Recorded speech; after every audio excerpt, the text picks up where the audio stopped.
वहाँ उस बोर्ड के नीचे मुझे टाइगर बैठा हुआ मिला, जिस पे ये साफ वार्निंग थी कि जंगल में ना जाएं, और ख़ुद टाइगर बैठ के शायद ये बात कह रहा था कि ये मेरा एरिया है। तो जंगल का हिस्सा एक एक टुकड़ा नापा हुआ है, जीपीएस मैप्ड है। देखिए, जब प्याला भर जाता है तो वो छलकता है, यही हो रहा है कॉर्बेट टाइगर रिजर्व के साथ ही नहीं, हिंदुस्तान के हर टाइगर रिजर्व के साथ। टाइगर रिजर्व और पूरी टीम ऑफिशियली एक फ़ीमेल को तलाश रही थी, मारा एक मेल गया। सुबह होती है, शाम होती है, उम्र यूं ही तमाम होती है। पलायन की वजह से जंगल जो है वो झाड़ियों की सूरत में लोगों के घर तक आ गया। अगर over exposure to the human होता है तो टाइगर्स का जो नेचुरल इनेट बिहेवियर है वो चेंज होता है, यानी वो इंसानों से डरना बंद कर देता है। ग्रे नेकेड बंटिंग जी, क्या है ये? आपको याद होगा जब आप पहले ढकाला जाते थे, पीले रंग का एक बोर्ड लगा हुआ था कि ये स्थान तफरी के लिए नहीं है। तो धीरे धीरे टाइगर या लेपर्ड जो हैं वो घर तक आ गए, घर के आंगन तक। आपको नहीं लगता बहुत देर हो गई है? देर हो गई, नो डाउट देर हो गई। नमस्कार, शेर खां के सीज़न 2 में आपका स्वागत है। हमने वादा किया था कि सीज़न 2 डायरेक्ट फ्रॉम जंगल होगा, तो हम बैठे हैं जिम कॉर्बेट नेशनल पार्क में, और ये इलाका है मुहान का। और इस पे मुझे एक शेर याद आ रहा है मजरूह सुल्तानपुरी साहब का, जिसको मैं को हमने हम कर दिया है। हम अकेले ही चले थे जानिबे मंजिल, मगर लोग आते गए और कारवां बनता गया। हमारे इस कारवां में हमारे एक अजीज़ दोस्त, उनकी जितनी तारीफ़ मैं करूं कम है, और उनमें बहुत सारी ऐसी खूबियां हैं जो आपको उनसे प्यार करने के लिए आपको मजबूर कर देंगी। वो अक्सर बेज़ुबानों की ज़ुबान बनते हैं, जंगल से बेइंतहा उनको इश्क है। और आप साहब जो हैं टाइगर कंजर्वेशन फाउंडेशन के मेंबर भी हैं, जो कि कॉर्बेट टाइगर रिजर्व का आता है। इन्होंने जंगल को बचाने के लिए जितनी कोशिश कर सकते हैं उन्होंने भरसक कोशिश की। पिछले 25 सालों से आप जंगल में हैं जिम कॉर्बेट नेशनल पार्क में, और आगे आपको पता चलेगा कि उन्होंने नई नई खोज भी की। तो मेरे साथ हैं मेरे अजीज़ दोस्त अब्दुल गफ़ार अंसारी साहब। अंसारी साहब, आपने अपना कीमती वक्त निकाला। क्या खूबसूरत जगह पे आप रहते हैं, मतलब पीछे कोसी रिवर है, ये आपका इतना खूबसूरत आशियाना। हालांकि बारिश हो रही है, वरना मैं बाहर बैठ के आपके साथ ये शूट करता हूँ, लोगों को दिखाता कि जीने का तरीका ये भी हो सकता है। शहर से दूर सिर्फ आप, और मैं तन्हाई नहीं कहूँगा, इतने सारे जो बर्ड्स हैं वो आपके दोस्त हैं। आवाज़ें आ रही हैं, मुझे लग रहा है यहीं पे आदमी बस जाए। तो ये फ़ैसला आपने क्यों लिया, कब लिया? मतलब इतना अच्छा फ़ैसला मैं कहूँगा। क्या वजह थी कि आप कहीं दूर से यहाँ खींच चले आए? एक वक्त था जब भी आपकी तरह मैं भी दिल्ली वाला था। अच्छा। और चूँकि मेरी पढ़ाई के सिलसिले में मेरा आना जाना यहाँ रहता था जी, और मेरा डेजर्टेशन भी कॉर्बेट पे था, तो ये जगह दिल के बड़े करीब थी जी। वो यूपी का ज़माना था जब उत्तराखंड अलग नहीं हुआ था जी, 2000 से पहले का। 2000 से पहले। और उसके बाद फाइनली मैं दिल्ली पहुँचा तलाश माश में लेकिन वक्त के साथ दिल शहर में नहीं लगा, और ये फ़ैसला किया कि नहीं, कॉर्बेट ही चल के कुछ करते हैं। और उसके बाद ये जगह इस इरादे के साथ शुरू की थी कि कंजर्वेशन थ्रू टूरिज़्म का एक कंसेप्ट है, आप जानते होंगे कि आदमी जो कुछ भी कमाता है उसका एक हिस्सा पुट बैक करता है जी। लेकिन काफ़ी साल ये जगह रन करने के बाद मुझे एहसास हुआ कि नहीं, मुझे अपनी वापस ओरिजिनल कलर में लौट जाना चाहिए। हिंदुस्तान में ऐसा अभी तक कुछ नहीं है, हालांकि वो एक अफ्रीकन मॉडल है जो कि बहुत कामयाब भी है, लेकिन हमारे यहाँ ऐसा कुछ नहीं है, उसमें मुझे सपोर्ट नहीं मिला। तो फाइनली मैं अपनी वाइल्ड लाइफ की फील्ड में वापस लौट गया। इस जगह को अब मेरी शरीके हयात चलाती हैं। क्या बात है। और मैं अपने जंगल में वापस खुश, मतलब घर भी खुश, आप भी खुश, मैडम भी खुश, सब कुछ खुश खुश। एक चीज़ बताइए सर, मैं अभी जब ढिकली होते हुए इधर आ रहा था, लोग 100 कमरे के रिजॉर्ट बना रहे हैं, 50 कमरे के रिजॉर्ट बन रहे हैं। आप कितनी ज़मीन में? मेरे ख्याल से 50 कमरे तो आराम से निकल सकते हैं, लेकिन आपके सिर्फ 6। देखिए, मेरा अपना ये मानना है कि ये जगह जो है वो पहला हिंदुस्तान में ऐसा खित्ता ज़मीन है जो सिर्फ़ और सिर्फ कंजर्वेशन के लिए डेडिकेट हुआ जी। उस ज़माने में जब कोई कंजर्वेशन के बारे में जानता नहीं था, और फॉरेस्ट डिपार्टमेंट और ब्रिटिश टाइम में फॉरेस्ट डिपार्टमेंट का ये मोटो होता था, जो लोग IFS होते थे, कि shoot your first tiger in your first year of service. तो ऐसे ज़माने में एक शख्स उठा और जिसने ये कहा हिंदुस्तान के उस ज़माने की अंग्रेज़ी सरकार से कि अगर हम ऐसे ही मारते रहे तो ये टाइगर ख़त्म हो जाएंगे।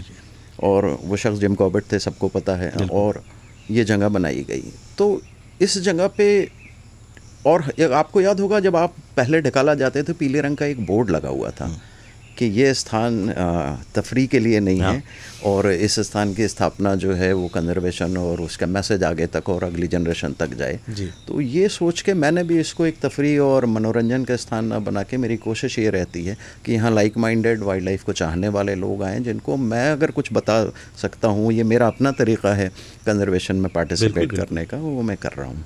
बहुत अच्छी बात, जो आपने जाना है समझा है अगर किसी का शेयर करते हैं तो वो आगे पास, कहते हैं कि जो ज्ञान होता है ना वो बांटना चाहिए, बांटने से बढ़ता है। बहुत खूबसूरत बात साहब। जब आपने इसकी पहल की, मतलब अगर देखा जाए 25 साल, इतने जवान हैं आप, मेरे ख्याल से इतने ही जवान रहे होंगे जितनी मैं बात कर रहा हूँ, तो घर वालों ने पूरा सपोर्ट किया? घर वालों ने पूरा सपोर्ट किया और किसी ने कोई ऑब्जेक्शन नहीं किया? क्या कोई ऑब्जेक्शन नहीं किया। इवन इस जगह को मेरे वालिद ने खड़े होकर बनवाया। क्या और चूंकि वो भी एक वाइल्ड लाइफ लवर थे और एक शिकारी बैकग्राउंड से आते थे, उस ज़माने में शिकार अलाउड था, तो एक तरह से जंगल से कोई कनेक्ट तो था। तो वो सबसे पहले वो कन्वर्ट हुए, तो उसके बाद बाकी हमने टूरिस्ट का देखा कि उसको भी कन्वर्ट करना है। तो ये एक बहुत ज़रूरी चीज़ है कि आदमी खुद वक्त के साथ बदले, तो उन्होंने अपने को बदला। एक चुनौती जो मुझे दिख रही है, tiger outside, tiger reserve, NTCA ने भी इस चीज़ को रेस किया है, क्या कैसे इसको आप देखते हैं? हाँ, देखिए जब प्याला भर जाता है तो वो छलकता है, यही हो रहा है कॉर्बेट टाइगर रिजर्व के साथ ही नहीं, हिंदुस्तान के हर टाइगर रिजर्व के साथ जहाँ भी नंबर्स अच्छे हैं, कंजर्वेशन अच्छा है, तो वही कॉर्बेट के साथ भी हो रहा है। एक ज़माना था जब मुझे याद है हमारे तराई पश्चिम जो आजकल बड़ा मशहूर है, हमारा फॉरेस्ट डिवीज़न जहाँ पाटो है और बड़े उसका नाम हो रहा है कि बड़ा हिंदुस्तान का सबसे बड़ा टाइगर वहाँ दिख रहा है, तो उस ज़माने में वहाँ सेंसस भी नहीं होता था। जी, हरकुलिस नाम। तो उस ज़माने में वहाँ सेंसस भी नहीं होता था। ये डिवीजन्स जो थे ये समझे जाते थे कि यहाँ टाइगर्स नहीं हैं। रामनगर डिवीज़न में सेंसस नहीं होता था, लेकिन वक्त के साथ कॉर्बेट टाइगर रिजर्व को साइंटिस्ट जो हैं वो कंसिडर करते हैं कि ये सोर्स पॉपुलेशन है नॉर्दर्न इंडिया में टाइगर्स की, और अगर खुदा न खास्ता कभी ऐसा हुआ कि टाइगर्स ख़त्म हो गए तो यहाँ से नेचुरली टाइगर्स डिस्पर्स करेंगे और नॉर्दर्न इंडिया में फैल सकते हैं। तो वो बात सच साबित हुई है कि वहाँ से फिर जितना डिस्पर्सल था, जो ऑफिस स्प्रिंग थे वो आसपास के डिवीज़नों में इस्टेब्लिश हुआ और ये सिलसिला आगे भी जारी है। मैं आपको बताऊं, मैं एक स्टडी में था, गवर्नमेंट ऑफ इंडिया की थी, जिसको national mission for Himalayan studies ने कराया था और इसकी कार्यदायी संस्था हल्द्वानी ज़ू एंड सफारीज़ थे जी। तो उसमें मैंने वॉलंटियर किया था। ये 3 साल का प्रोजेक्ट था, कोविड के आसपास 2019 से लेके 21 तक। उसमें एक wild life institute of India की स्टडी है जिसमें हाइपोथेसिस है, उनका ये मानना है कि टाइगर्स जब नीचे प्रॉब्लम्स बढ़ती जाएंगी, कॉरिडोर्स चोक होते जाएंगे, तो हिल्स का रास्ता लेंगे। तो आज के तारीख में हमें उस स्टडी से ये पता चला कि जहाँ कभी हमने चंपावत मैनीटर आपने सुना होगा, जिम कॉर्बेट के उस सेम गांव में हमें बड़ी खुशी हुई जब हमने टाइगर को कैमरा ट्रैप में कैप्चर किया। क्या बात है। तो वापस टाइगर्स जो है वो हिल्स का रास्ता रहने लगे हैं क्योंकि नीचे डिस्टर्बेंस बढ़ गया है।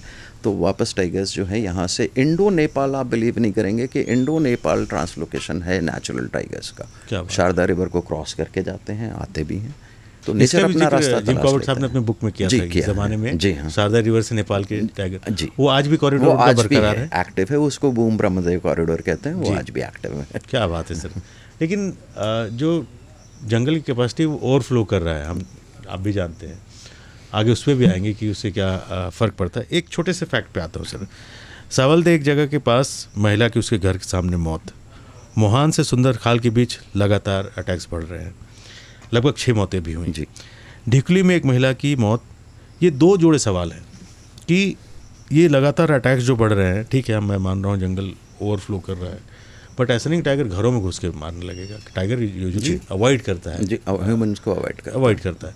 तो इसमें आप क्या वजह देखते हैं? इसमें देखिए ये एक इंसिडेंट से शुरू हुआ, हमारी एक पॉलिसी की वजह से जी। और पॉलिसी ये है फॉरेस्ट में कि आपने जो प्लांटेशन किया है वो एक सर्टेन एज के बाद कटेगा। हमारे यहाँ आप जब ढिकुली से इस तरफ चलेंगे मोहान की तरफ, सुंदरखाल और इस सारे इलाके का प्लांटेशन यूपी टाइम में 1970 में हुआ था, वो कटना ड्यू था और वो कटा। उसके कटने से दिक्कत ये हुई कि इस एरिया में हमारे 2 इम्पॉर्टेंट कॉरिडोर हैं। एक तो जहाँ हम बैठे हैं यहाँ से थोड़ा सा आगे से साउथ पातली दून शुरू होता है, और ये प्लांटेशन जिस एरिया से कटा उसको पुकारते हैं चिल्किया कोटा कॉरिडोर। चिल्किया कोटा कॉरिडोर, जिसको आप बेसिकली रफ लैंग्वेज में अगर आप चाहें तो सुंदर खाल से धनगढ़ी कॉरिडोर भी कह सकते हैं। ये बड़ा प्राइम एरिया है जिसे टाइगर क्रॉस ओवर करते हैं, और टाइगर ही नहीं, एलिफेंट कॉरिडोर है, एलिफेंट भी मेगा स्पीशीज़ कॉरिडोर है, बहुत सारी स्पीशीज़ क्रॉस करती हैं। प्लांटेशन कटने से दिक्कत ये हुई कि कवर ओपन हो गया, टाइगर्स को कवर चाहिए। आपने सही कहा कि वो शर्माते हैं, ह्यूमंस के करीब नहीं आते हैं। कवर ओपन होने से ह्यूमन एक्सपोजर उनका बढ़ गया। करेक्ट। हमारी उनकी जो बारंबारता है एक दूसरे को देखने की वो बढ़ गई। वो उसमें पूरे फॉरेस्ट डिपार्टमेंट में सबसे बड़ी दिक्कत जो हमें रहती है वो ये रहती है कि अगर over exposure to the human होता है तो टाइगर्स का जो नेचुरल इनेट बिहेवियर है वो चेंज होता है, यानी वो इंसानों से डरना बंद कर देता है। वो खतरनाक वो एक बहुत ख़तरनाक चीज़ स्थिति होती है। तो यहाँ भी यही हुआ कि टाइगर अपना कॉबट से निकला, लेकिन दूसरी तरफ उसे ओपन जगह नहीं मिला पास करने के लिए। सुंदर खाल का आपने कुछ देर पहले जिक्र हुआ था, बात हुई थी। सुंदर खाल में भी उस ज़माने में यही हुआ था। वो एक नेचुरल वजह से हुआ था, मैं उसको वजह मानता हूँ कि 2010 की बाढ़ से कवर ओपन हो गया था, तो मैनेटिंग की प्रॉब्लम आई थी। ये मैनेटिंग की प्रॉब्लम, इसका भी बाढ़ से कुछ संबंध था। 2021 में बाढ़ आई और उसके बाद कवर ओपन हुआ, झाड़ियाँ ख़त्म हो गई और हमने प्लांटेशन काट दिया।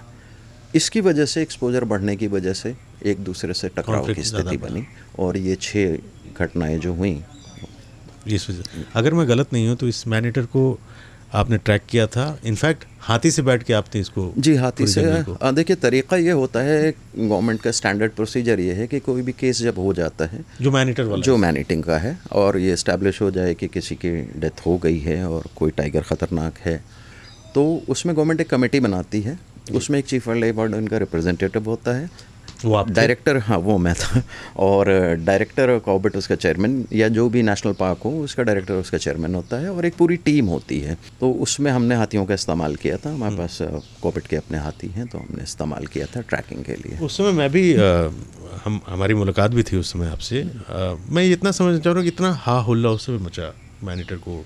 कई लोगों ने क्लेम किया कि मैंने खैर उस पर हम नहीं जाते हैं, बट एक नज़ारा देखा था मैंने जब उसे मारा गया, उस मैनेटर को, जो कि मैनेटर था, पोस्टमार्टम में भी साबित हुआ। वो जो हाथी में बैठ के जुलूस निकाला जाता है, मैं मान सकता हूँ लोगों को डर निकाला। आपको भी देख के उतनी तकलीफ हुई होगी? बेइंतहा तकलीफ हुई। उस ज़माने में मैं कॉर्बेट टाइगर रिजर्व के साथ नहीं बल्कि फॉरेस्ट डिवीज़न के साथ काम कर रहा था। उसकी ट्रैकिंग में मैं मौजूद था, क्योंकि एक मौत हमारे गाँव में भी हुई थी। शुभ्रा करके एक लेडी थी जो चुकम में मारी गई, और हमें जब 4-5 दिन हो गए तो चीफ वाइल्ड लाइफ वार्डन साहब का मैसेज आया कि आप लोग अभी तक आईडी इस्टेब्लिश नहीं कर सके। क्योंकि जब पहली घटना हुई तो मैं उस एरिया में मौजूद था, मैं भी गया था। हमारे जो आजकल चीफ वाइल्ड लाइफ वार्डन साहब हैं, वो ज़माने में डायरेक्टर कॉर्बेट थे, मिश्रा साहब, तो उनसे मेरी सलाम दुआ थी। और ये पता था उस ज़माने में कि जिस टाइगर ने ये केस किया है वो एक फ़ीमेल है। कॉर्बेट टाइगर रिजर्व अपनी जगह ठीक था, वो स्टैंडर्ड ऑपरेटिंग प्रोसीजर से काम कर रहे थे। पिछले बाएं पंजे का निशान लिया जाता था, उनके पास जो पगमार्क थे वो सही थे। हमें जो पगमार्क मिला उसके 10 दिन बाद जब ये दूसरे केस हुआ तो हमें एक मेल का मिला। स्थिति ऐसी थी कि जगह ऐसी थी कि जो कुछ भी हमें मिला उसी पे हमें संतोष करना पड़ा। और रामनगर फॉरेस्ट डिवीज़न ने जो रिपोर्ट भेजी ऊपर चीफ को, वो ये कहती थी कि ये एक मेल टाइगर है। फाइनली जब टाइगर मारा गया तो वो मेल निकला। टाइगर रिजर्व और पूरी टीम ऑफिशियली एक फ़ीमेल को तलाश रही थी, मारा एक मेल गया। सब में गुस्सा और आस्था के, और इवन जो सक्षम अधिकारी थे जिन लोगों ने उस पूरे ऑपरेशन को लीड किया, उनमें भी बड़ी दुख की लहर थी कि ये गलत हो गया। लेकिन जब उसका पोस्टमार्टम हुआ तो मैं नाराज़ होकर, मतलब मेरा मन इतना खट्टा हुआ कि मैं पोस्टमार्टम में नहीं गया। तो लेकिन मुझे बुलाया गया कि आइए आपको एक चीज़ दिखाएं। नेचर में ऐसा भी होता है कि उस मेल टाइगर के पिछले पगमार्क फीमेल की तरह थे। हाँ, वो दिन था। और आज तक कॉर्बेट टाइगर रिजर्व या किसी भी फॉरेस्ट ऑफिसर ने पंजों पे बिलीव करना बंद कर दिया है। We go for the DNA analysis. अब आते हैं उस सवाल पे जो आपने पहले पूछा। ये एक बहुत ही भद्दा और फूहड़ तरीका था, और शायद नुमाइश जानवर की। जानवर के अपने राइट्स हैं, हुकूक हैं, और शायद यही वजह थी कि कुछ सालों बाद सुप्रीम कोर्ट ने कोई भी तस्वीर दिखाने पे इस तरह के बैन कर दिया है। और अब भी जो टाइगर कंजर्वेशन अथॉरिटी है मुल्क की, वो उसके गाइडलाइन के हिसाब से आप उसको मैनेटर भी नहीं पुकार सकते हैं, which is a very good thing. हम उसको मैन किलर कह सकते हैं, प्रॉब्लम टाइगर हम लोग पुकारते हैं, मैनेटर नहीं पुकार सकते। बिल्कुल। हमारी गलती कि हम उनके कस्बे में बढ़ते जा रहे हैं, घुसते जा रहे हैं, और जब वो एक उनसे हमारा सामना होता है और जब हम हार जाते हैं यानी मर जाते हैं तो हम फौरन जी मार दो, ब्लेम उस पे जाता है। हम ये नहीं देखते हैं कि हमने उनके एरियाज़ में ये रोड, ये रिजॉर्ट्स, ये कॉरिडोर का चौक होना, ये एक्सेस ट्रैफिक, ये सारा उनके घर में। दो बहुत हद तक ये लीगल है, लेकिन प्रेशर तो है ही है जानवर पे।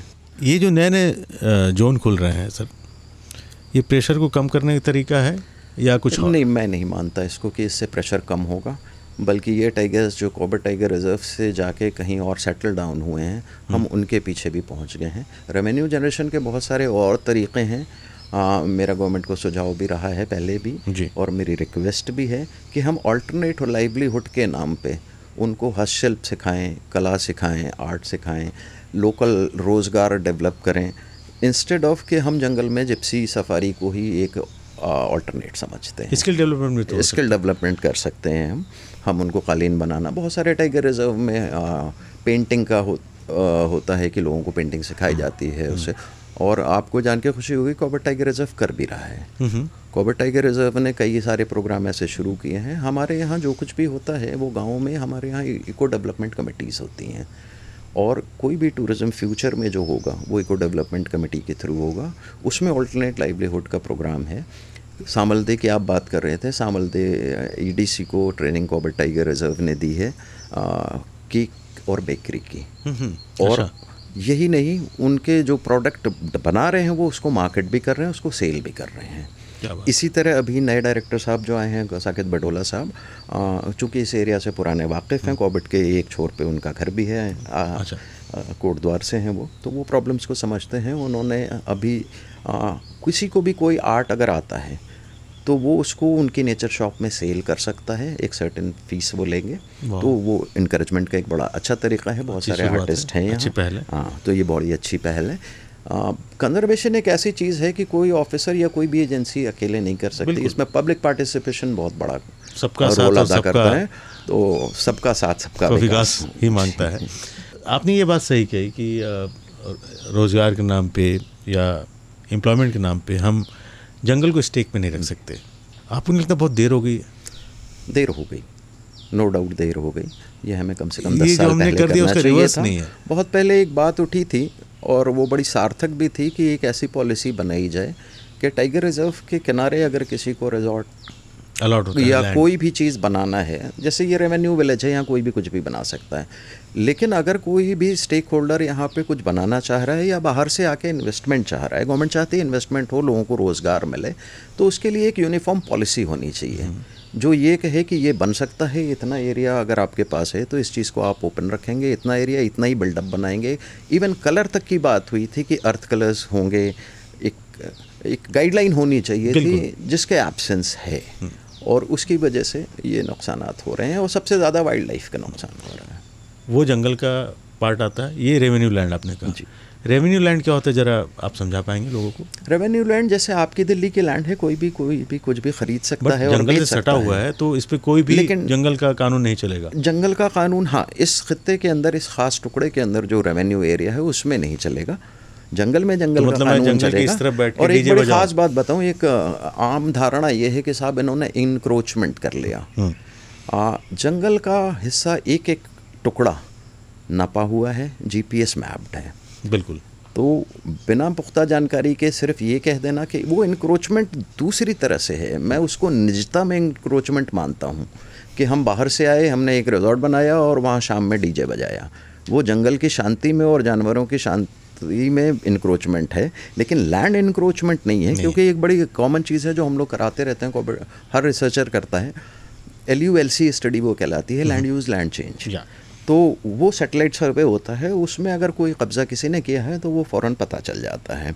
तो वो चीज़ तो नहीं होती है। हाँ, इंक्रोचमेंट इन टर्म्स ऑफ के अभी एक स्टडी हम लोग कर रहे थे जिसमें ये पता चला, हम कॉर्बेट के जितने कॉन्फ्लिक्ट हॉटस्पॉट हैं उसकी मैपिंग कर रहे थे, तो उसमें हमने एक फैक्टर ये भी लिया था कि लाइट पोल्यूशन कितना है।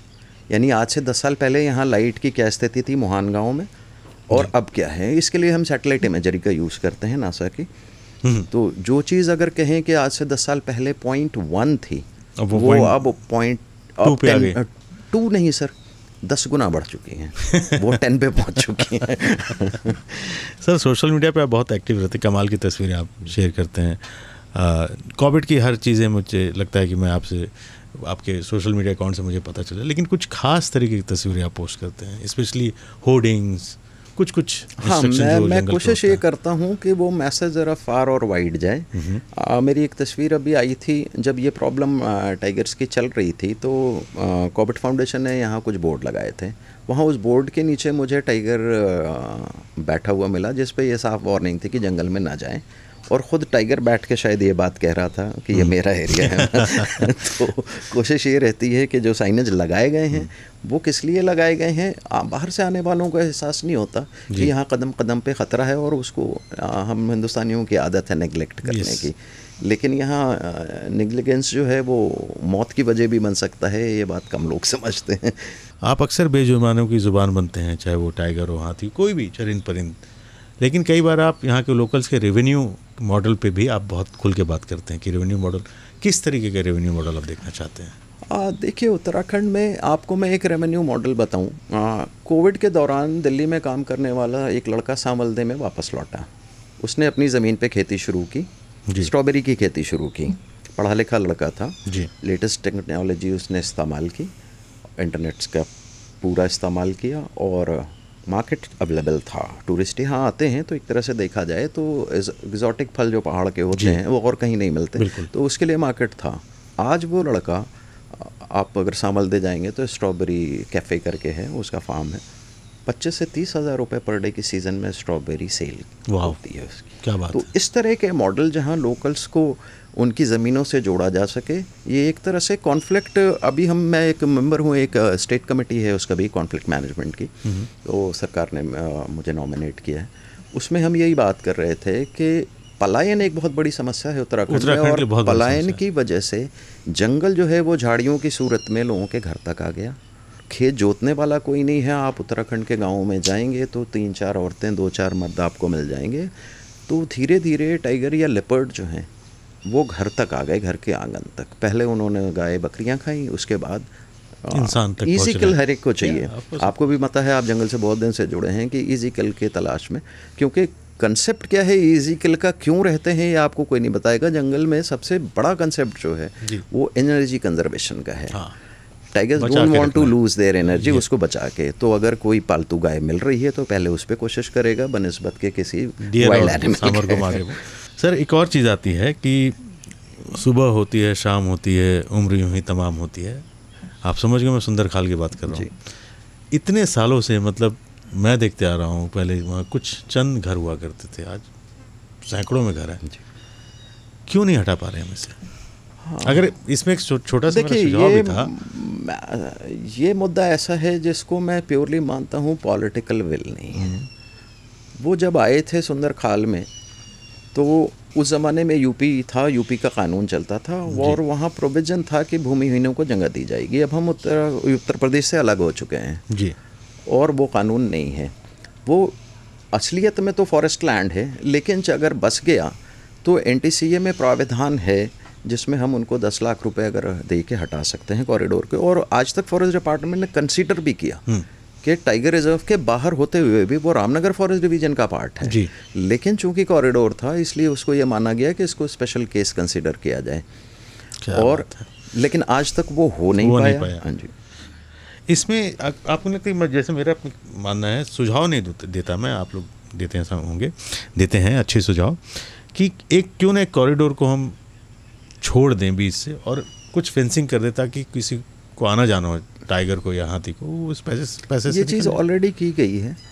जब प्लांटेशन कट गया तो हमारे यहाँ रीप्लांटेशन की भी बात होती है। मेरी शासन में भी बात हुई। मेरा सजेशन ये था, अगर आप यहाँ से वापस जाएंगे धनगढ़ी से तो देखिएगा, हमने 40-40 प्लांटेशन को बचाने की भी जिम्मेदारी होती है, क्योंकि आपके जनता का पैसा लगा है। तो हर फॉरेस्ट डिपार्टमेंट का अधिकारी ये चाहता है कि इसको प्रॉपरली सींचा जाए, बढ़ाया जाए। तो उसमें 40-40 फीट के गैप छोड़े गए हैं।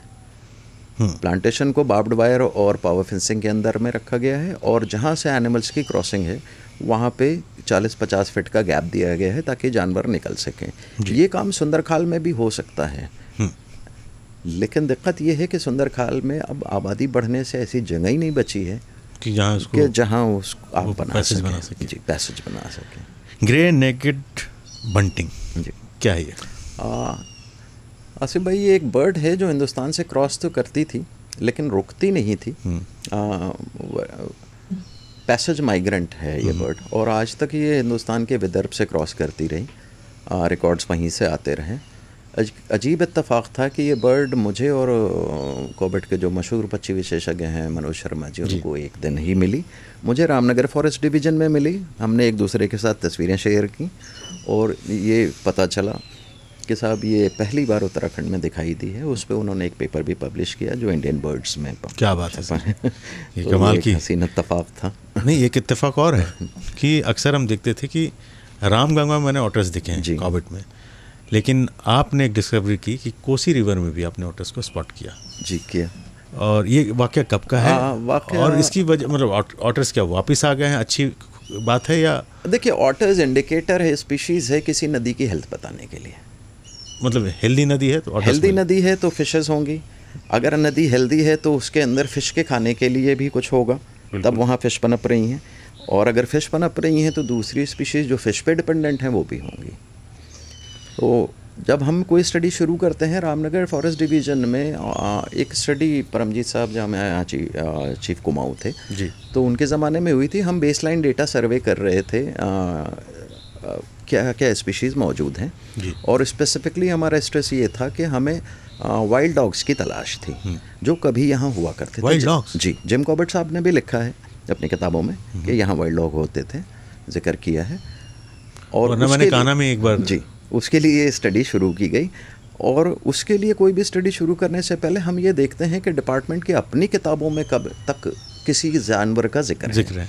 तो हमारे यहाँ वर्किंग प्लान्स होते हैं। हमें 1924 के वर्किंग प्लान में हाइनस का जिक्र मिला, उसके ऑटर्स का जी, दोनों स्पीशीज़ का। हाइना का तो बाद तक है, लेकिन ऑटर्स का 1924 के बाद से किसी ने नहीं देखा था। थैंक्स टू बर्डिंग, ये एक ऐसी एक्टिविटी है जो बहुत कुछ सिखाती और दिलाती है। मैं अपने यहाँ सामने ही नदी में बर्डिंग कर रहा था। मुझे एक यहाँ पे पूल है, उसमें नदी के ज़रा सा हट के उसमें कुछ मूवमेंट दिखाई दिया। मैंने तस्वीरें लेना शुरू की। फाइनली उस मूवमेंट के बाद वाटर में जो लहरें उठ रही थी, उसके बाद जो सर बाहर आया वो ऑटर था। तो लवली। ये एक क्रेडिट मैंने आपके कुक के नाम पे सुना, उन्होंने हाइना स्पॉट किया था यहाँ पे। हाँ, उसने किया था। और बड़ी अच्छी बात यह है कि उस दिन हमें नहीं देखा जब उसने रिपोर्ट किया, हमें पगमार्क मिले थे। मैंने और भी कई एक्सपर्ट्स के साथ उसको साझा किया था, उन्होंने हाइना बताया था। और उसके बाद जैसे मैंने आपसे जिक्र किया कि मैं NMHS के एक सर्वे में था, तो national mission for Himalayan studies के कैमरा ट्रैपिंग जो हमने उसमें की थी, वो उसमें मुझे मुहान में हाइना मिल गया। तो ये बात भी साबित हो गई। और वहीं नहीं, आपको जान के खुशी होगी कि कॉर्बेट टाइगर रिजर्व में हाइना तो था, लेकिन हमारे KTR साइड उसकी डिस्कवरी हुई थी।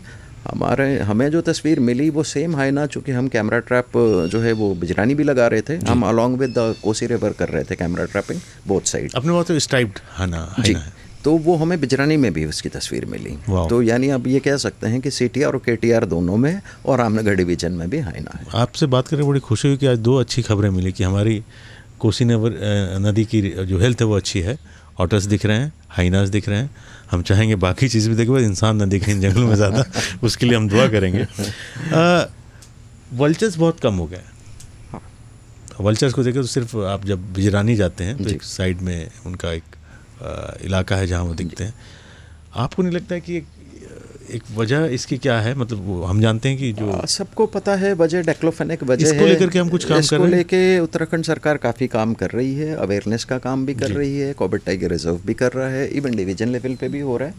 और आपको जान के खुशी होगी कि सीज़न में हमारे यहाँ अगर आप आएंगे तो आपको ढेला और नीचे ढेला रेंज का लास्ट पार्ट जो है, आपको कई 100 की तादाद में वल्चर मिल जाएंगे। और दोबारा से गवर्नमेंट ऑफ इंडिया काफ़ी मेहनत कर रही थी। पिंजौर में उन्होंने एक रिहैब सेंटर और दोबारा ब्रीडिंग सेंटर भी बनाया था, जिनकी कोशिशें अब रंग ला रही हैं। अब दोबारा दिखने लगे हैं, उतनी तादाद में तो नहीं, लेकिन हाँ, एक ज़माना था कि आप आसमान में नज़र दौड़ाएं तो कहीं कुछ नहीं दिखता था। 10 साल ऐसा हुआ, लेकिन अब हम ये कह सकते हैं कि दोबारा दिखने शुरू हो रहे हैं। चलिए, अच्छी खबर है। पर्सनल पे आऊँगा थोड़ा मैं। बेस्ट टाइगर रिजर्व आपका कौन सा है? Corbett tiger reserve. आपने तो सारे टाइगर रिजर्व काफ़ी सारे देखे हैं। मुझे कॉर्बेट का रेप्लिका जो लगता है वो आपके असम में, काजीरंगा, मानस। और ब्यूटी के मामले में मानस ही कॉर्बेट को कॉम्पिटिट कर सकता है। वो सारी चीज़ें बड़ी सारी जोन्स ऐसी हैं कॉर्बेट की जहाँ लोग बहुत कम जाना पसंद करते हैं, लेकिन अगर आप जाएं, जैसे मंदाल नहीं जाते लोग, लेकिन अगर आप मंदाल जा रहे हैं और मंदाल में आप लोहाचोड़ FRH तक जा रहे हैं, तो ख़ास तौर पे मुझे वो एक रोड जो मंदाल नदी के साथ साथ चल रही है और FRH तक आपको ले जाती है, उसकी ब्यूटी का जवाब नहीं है। वो ऐसा लगता है कि हम किसी वंडरलैंड में सफ़र कर रहे हैं। मुझे मैलानी भी बहुत पसंद है, उनका गेस्ट हाउस जाइए तो बहुत खूबसूरत उसका पैच पड़ता है। लोग पता नहीं, उनको मेन चाहिए ना कि हम यहाँ जाके रहते हैं। देखिए आजकल का टूरिज़्म जो है वो बड़ा टाइगर सेंट्रिक है। इवन हमारे फेलो फोटोग्राफर्स भी एक ही स्पीशीज़। पहले ज़माने में फ़ोटोग्राफरों की बड़ी इज्जत थी क्योंकि वो फॉरेस्ट डिपार्टमेंट को बड़ी नई नई चीज़ें तलाश के देते थे, लेकिन अब ऐसा नहीं है, दुनिया बदल चुकी है। और फेवरेट जानवर कौन सा है आपका? नेचुरली जिस पे काम कर रहा हूँ टाइगर है। तो दिन भर आपको तो बहुत ही हसीन गुजरता होगा, आई एम श्योर। किताबें आप बहुत पढ़ते हैं और बहुत एक्टिव रहते हैं सोशल मीडिया पे। सर आपके यहाँ मैं आया, आपने इतना समय अपना दिया, वक्त दिया। अंसारी साहब बहुत बहुत शुक्रिया। Welcome sir. इस वादे के साथ मैं सबसे विदा लेता हूँ कि हम दोबारा ज़रूर मिलेंगे और एक अच्छी बात जंगल और जानवर पे की जाएगी। बहुत बहुत शुक्रिया सर। Thank you.